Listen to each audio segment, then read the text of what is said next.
3 minutes ago, Meghan Markle collapsed to the floor, stunned, breathless, and barely able to speak. Cameras were rolling, aides were screaming, and within seconds, the palace was in full lockdown mode. But this wasn't just a health scare. It was the moment everything unraveled. The reason? A DNA test that shattered everything Meghan believed about her daughter, Lilibet Diana. Before we go deeper into what this really means for the royal family, make sure to subscribe so you don't miss a single update. It started innocently enough, an evening of celebration at an exclusive Los Angeles gala, one of those high-profile charity events Meghan had grown accustomed to. Dressed in deep emerald green, she was mid-sentence during her speech when her phone buzzed. Once, then again, then a third time. Something in her eyes shifted. She faltered. A chill swept across her expression as she glanced at the screen. Her hands began to tremble. What came next was captured only in fragments grainy security footage.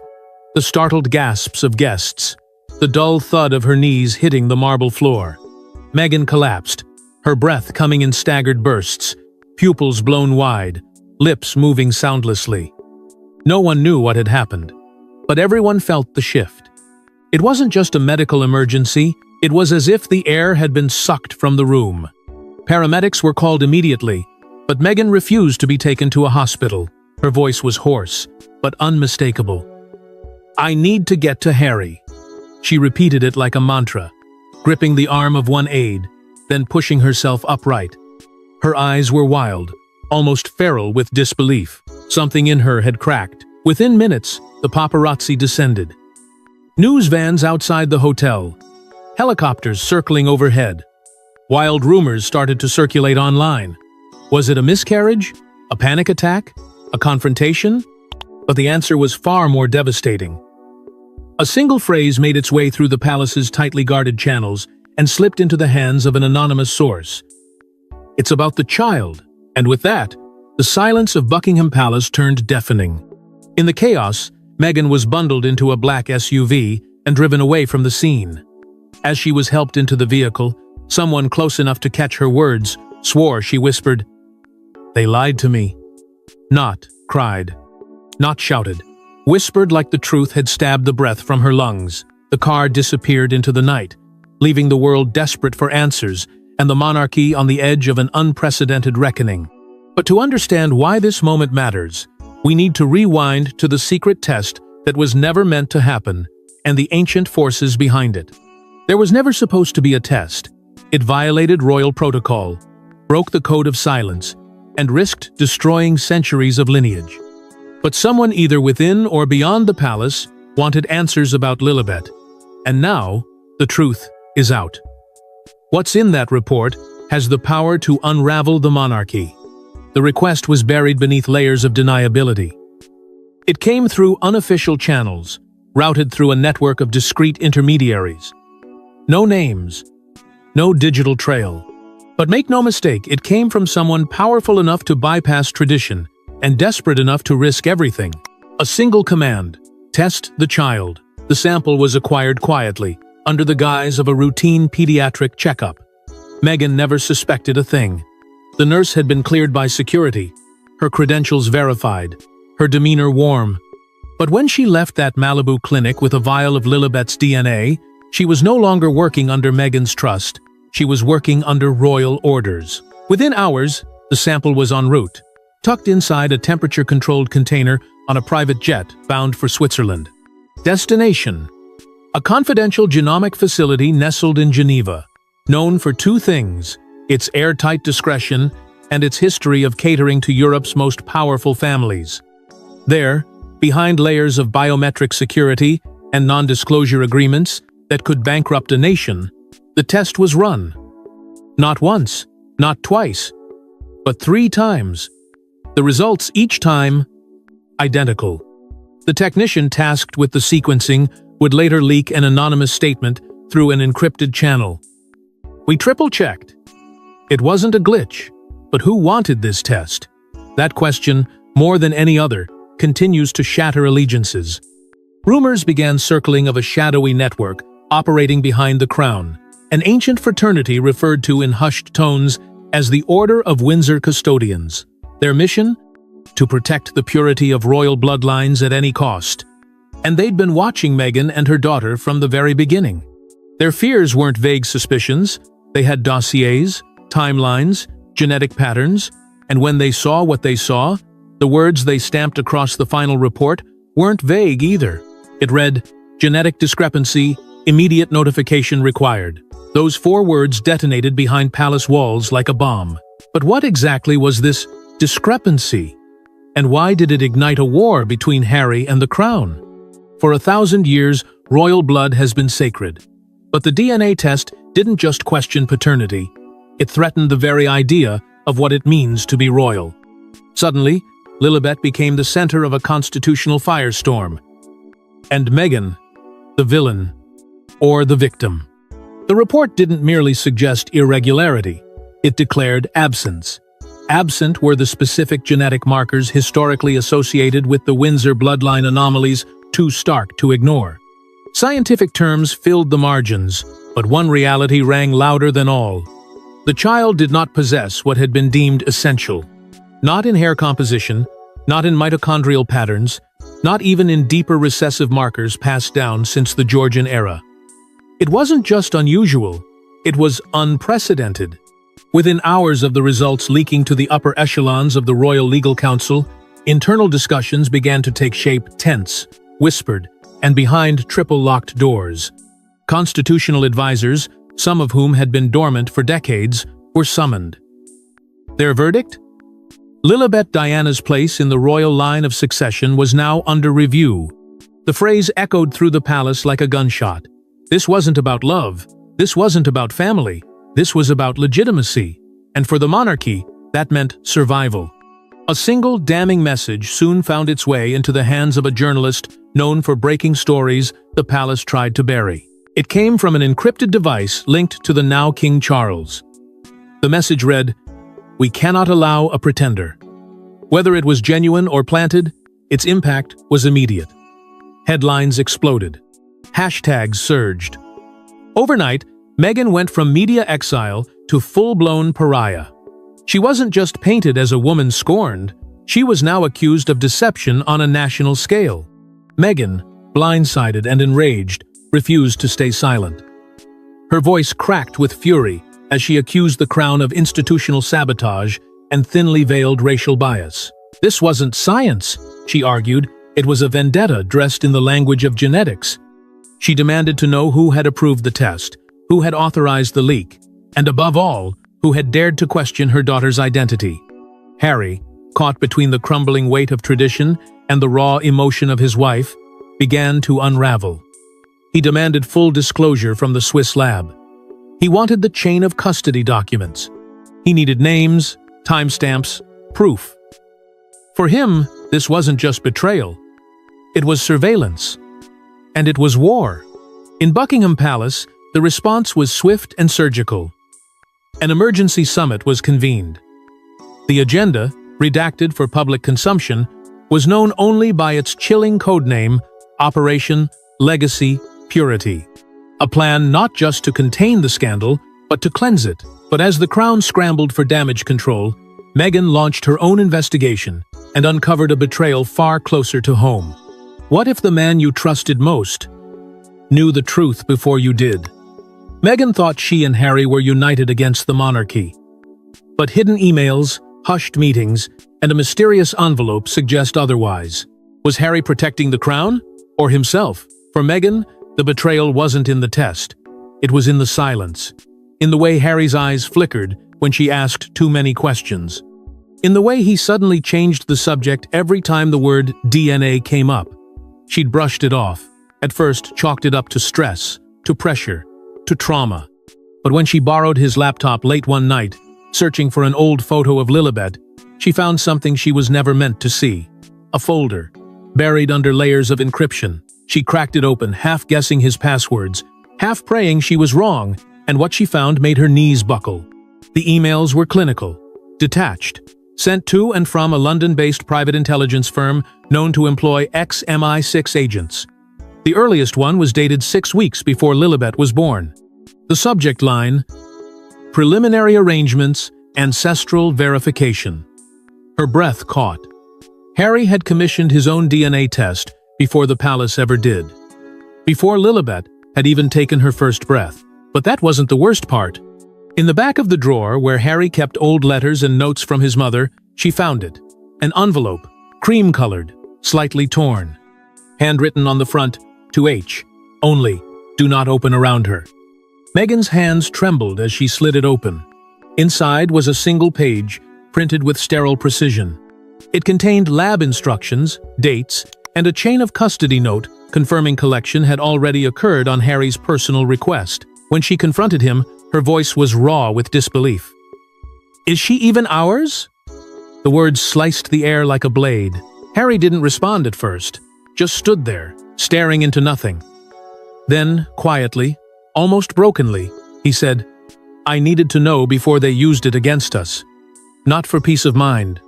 Not out of curiosity, but out of strategy, out of fear." He hadn't trusted Meghan with the truth, not because he didn't love her, but because he didn't know who might be listening, or watching, or waiting to twist it all into something monstrous. But to Meghan, that distinction didn't matter. Her world had already begun to fracture. Now, it was crumbling. Everything they'd built, the rebellion, the brand, the fight for independence, suddenly felt like a lie. He had known, and he had chosen silence. The image of Harry as her protector, her partner in defiance, was now stained with doubt. Not because he had plotted against her, but because he had acted without her, in secret, in fear, and perhaps worst of all, in anticipation. But the real twist wasn't in who knew, it was in who didn't, and who was about to weaponize the truth. Hours after Meghan's collapse, the results appeared online on a hidden forum linked to a notorious royal blogger. Coincidence? Or a coordinated strike from deep within the royal machinery? What we found points to a silent coup, with Lilibet as the pawn. The leak wasn't accidental. It was timed, calculated, deliberate. And it came just minutes after Buckingham Palace received the final confirmation of Lilibet's DNA results. Clarence House had gone into silent lockdown. Yet somehow, the exact document, complete with lab seal and authentication code, surfaced in a digital underworld frequented by royal obsessives and conspiracy hounds. The file wasn't scanned. It was uploaded directly, in high fidelity, as if it came from the source itself. This wasn't some disgruntled employee acting alone. This was the work of someone with access. 2 days before the leak, a senior aide to the palace was dismissed without warning, without press notice, and without cause. A woman known for her loyalty, her discretion, and her habit of keeping secrets no one dared to write down. Her departure sent whispers through the halls of Clarence House. Some said she'd overheard a conversation she shouldn't have. Others claimed she had proof, screenshots, recordings, copies. Whatever the truth, she was gone. And now, so were the results. The blogger who broke the story? Vanished. Within 6 hours of uploading the report, he shut down his entire online presence. His last known location, Heathrow Terminal 5. A one-way ticket to Dubai. Passport under a false name. Immigration footage shows him boarding but no record of arrival on the other end. Some believe he was paid to disappear. Others say he was forced. MI5 was notified. The breach was classified as a potential internal threat to national stability. But the investigation stalled almost immediately. Palace advisors invoked the age-old shield of royal family immunity, effectively paralyzing any attempt at interrogation. No subpoenas, no warrants. Just silence. And in that silence, speculation grew. A recovered email thread pointed to a familiar but controversial name, Prince Andrew's former fixer. Once a ghost-like presence at royal events, he had since retreated from public view. But his fingerprints were all over the data trail: domain transfers, crypto wallets, offshore hosting platforms. He had the motive, the means, and, perhaps most damningly, the network. And that motive? It wasn't just about Meghan. It was about legacy, purity, preservation. Lilibet represented a question mark in a lineage built on control. By exposing her, they weren't just humiliating Meghan, they were protecting the throne, stripping Harry of influence, ensuring that only one narrative survived. And as the media frenzy erupted, public opinion shifted, but not in the way the palace expected. She's just a child. But in the brutal court of public opinion, Lilibet became a symbol of doubt, deception, and divided loyalties. Protesters screamed outside Montecito. Royal loyalists called her a fraud. But the darkest threats came from those vowing to cleanse the bloodline. What began as whispers online soon spiraled into something far more dangerous. The hashtag #NotMyPrincess spread like wildfire across social platforms, fueled by rage, fear, and centuries-old notions of royal purity. Lilibet, a toddler barely old enough to form sentences, had become the face of a controversy so incendiary it lit a fire under a divided nation. She wasn't seen as a victim. She was branded a threat proof, they said, that the monarchy had been infiltrated from within. Tabloids seized the moment, flooding front pages with venom masked as analysis. One headline read, "The Crown's Genetic Shame." Another went further, "A Royal Lie, Birthed in California." Comment sections became battlegrounds. Photos of Lilibet were dissected, criticized, weaponized. Strangers debated her features like evidence in a trial. Her innocence didn't shield her. It made her an easier target. Meghan and Harry were forced to heighten security. The gates around their Montecito estate were fortified. Private guards replaced part-time security. Motion sensors were upgraded. Drones, yes, actual drones were intercepted, flying low above their property, capturing footage the press couldn't get on foot. And yet, through all of it, Meghan refused to hide. "She's still my daughter," she told a shaken staff member. Her voice was fierce. They don't get to decide what that means. But the threats turned darker. A private investigation team traced several death threats to a shadowy online forum run by an ultra-nationalist Windsor cult, an obscure yet organized faction who viewed the royal bloodline as sacred scripture. Their mission was simple: preserve the purity, eliminate the contamination. They didn't want Meghan silenced. They wanted Lilibet erased. One chilling message read, "Cleanse the crown. Remove the false heir." These weren't trolls. These were fanatics. Harry, long seen as the more measured of the two, finally cracked. In a closed-door call intercepted by an insider, he said just 8 words. "We will burn the system down before they take her." The palace, still maintaining distance from the chaos, began to fear what Harry might do next, not just as a father, but as a prince disillusioned beyond repair. But behind the panic, Meghan made a choice that would stun even her closest allies. Meghan didn't just cry. She didn't beg. She planned. And what she released next turned the Crown's accusation on its head. A second DNA report, commissioned in secret, revealed a truth even darker than Lilibet's genes. The royal bloodline itself was compromised. In the aftermath of the leak, while the palace tried to tighten its grip and public sentiment swirled into hysteria, Meghan stayed silent. Not broken, not defeated, just calculating. Because weeks before the first test ever came to light, long before her collapse and Harry's confession, she had already begun to suspect the walls were closing in. And she had quietly commissioned her own DNA analysis.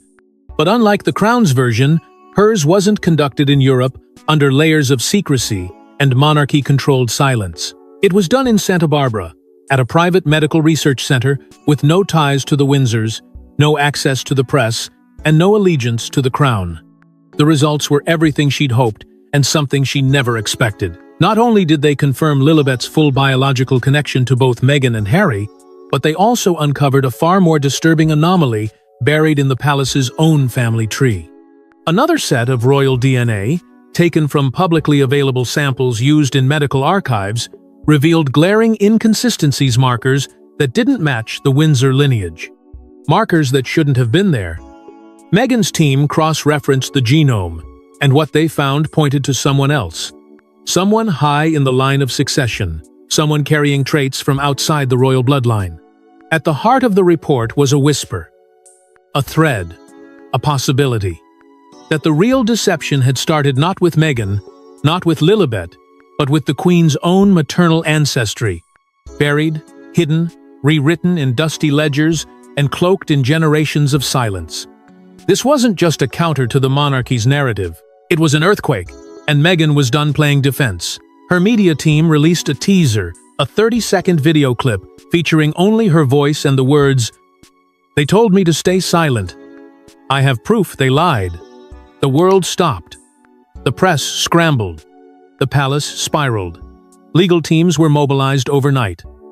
A furious statement warned of immediate international defamation proceedings if the full interview aired. But it was already too late. Because Oprah had already said yes, a second exclusive interview, global reach, no edits, no limits. Oprah's words in the press conference were simple. This isn't over, and the monarchy knew it was only just beginning. But as Meghan prepared for war, another voice entered the arena, one with the power to end the monarchy from within. Before her death, Princess Diana recorded a private letter, sealed, hidden, and entrusted to a friend. Now, it's been opened. What's inside links directly to Meghan, Lilibet, and the centuries-old secrets of the Windsors. It's the warning no one wanted, and the vindication Meghan didn't expect. The timing couldn't have been more uncanny. As Meghan's counterstrike shook the foundations of the monarchy, a package arrived at a quiet address in Montecito. No return label, no fanfare, just a single envelope aged, yellowed, yet unmistakably authentic. Inside was a letter, handwritten in the unmistakable cursive of Diana, Princess of Wales. It had been kept in trust for over 2 decades by Diana's former therapist, instructed never to release it unless a child is threatened for being born into the wrong version of truth. S9. The letter was haunting, prophetic. It opened with a line that seemed torn from scripture. One day, a child will come, who carries more than our name. Diana spoke not in specifics, but in instincts. She wrote of a deep unease she felt near the end of her life, of secrets never spoken in public, and of a bloodline she feared had been tampered with long before Meghan ever entered the picture. But one passage struck like lightning. They will fear her, because her blood is not of Windsor, but greater than Windsor. Harry was handed the letter first. He read it once, twice, then collapsed into a chair, sobbing. She knew, he whispered. She always knew. Meghan stood frozen, the weight of generations crashing into her chest. Diana hadn't just sensed a storm, she'd left them a map to navigate it. The public reaction was explosive. Meghan released excerpts of the letter to the press, verifying its authenticity through handwriting analysts and trusted royal historians. Within hours, the world was on fire. Princess Diana was right trended in over 50 countries. Candlelight vigils popped up outside Kensington Palace and in public squares from London to Los Angeles. For many, this wasn't just a revelation, it was retribution. Diana, silenced in life, was now speaking through her son's daughter. The press, once divided, began turning its lens inward. How deep did the deception go? What else had been buried along with Diana's truth? Parliament, facing mounting pressure, was forced to respond. A coalition of MPs demanded a full inquiry, formally calling for royal succession transparency hearings. It was a phrase that had never existed before. Now, it echoed through the walls of power. But for Meghan, this wasn't about revenge anymore. It was about legacy. About protecting the truth Diana had been forced to hide. About ensuring Lilibet would never be made to feel ashamed of her existence, her blood, or her name. And suddenly, the question shifted from whether Lilibet belonged in the royal family to whether the royal family could survive without her. And as the world demands answers, one final revelation changes everything we thought we knew about Lilibet and her place in royal history. She's not the problem. She might be the answer. New genetic data suggests Lilibet may descend from a line more ancient, powerful, and rightful than the Windsors themselves. As Meghan reclaims her daughter's legacy, a question arises. Is Lilibet the one to end the monarchy, or to rebuild it? What began as a defense quickly evolved into something far more profound. Meghan's private research team, driven by a desperate need to reclaim control of the narrative, extended their analysis beyond immediate paternity. They weren't just trying to prove Lilibet belonged, they wanted to understand why she was being so violently rejected. What they uncovered would not just silence critics, but shake the pillars of the monarchy. Hidden within Lilibet's genetic code were markers previously thought lost to time fragments that traced back to the Plantagenet dynasty and, even more astonishingly, to Tudor lineage. Bloodlines that had long been considered fractured, extinct, or erased through centuries of succession manipulation. But it didn't stop there. Cross-referencing the data with an obscure anomaly from royal archives, an unaccounted embryo noted in a 1987 medical scandal buried deep within Windsor history revealed a chilling match. The child never born, the scandal never explained, now seemed to echo through Lilibet's very DNA. A convergence of two royal houses once torn apart by war and marriage. A lineage older than Windsor, more legitimate than any heir currently seated. Historians, once careful with their words, began to whisper in bold tones. "This isn't an heir," one said. "This is a reckoning." The blood that once crowned kings and divided empires was now carried by a child the monarchy had tried to exile. Lilibet wasn't just part of history, she was its unresolved future. And Meghan, with the world watching, delivered the final strike. In her much-anticipated second interview with Oprah, she didn't cry. She didn't lash out. She simply said, "She is truth, and they fear her." Those words, barely above a whisper, became a war cry across continents. Within days, royalist factions began to fracture. Traditionalists refused to acknowledge the findings, but a growing movement, young, fierce, and unshackled by centuries of blind loyalty, emerged online and in the streets. They didn't see Lilibet as a threat. They saw her as the rightful beginning of something new. They called her the Crown Breaker, a child not born to continue the monarchy as it was, but to correct it, to tear it down, or to lead it forward. The palace, shaken into silence, issued a final statement. No names, no acknowledgements, just 6 words burned into history. The blood remembers. That is all. As the monarchy trembles, one thing is clear. Lilibet is no longer a child in the shadows. She is the storm they cannot control. Thanks for watching. Don't forget to like and subscribe, and we will see you in the next one.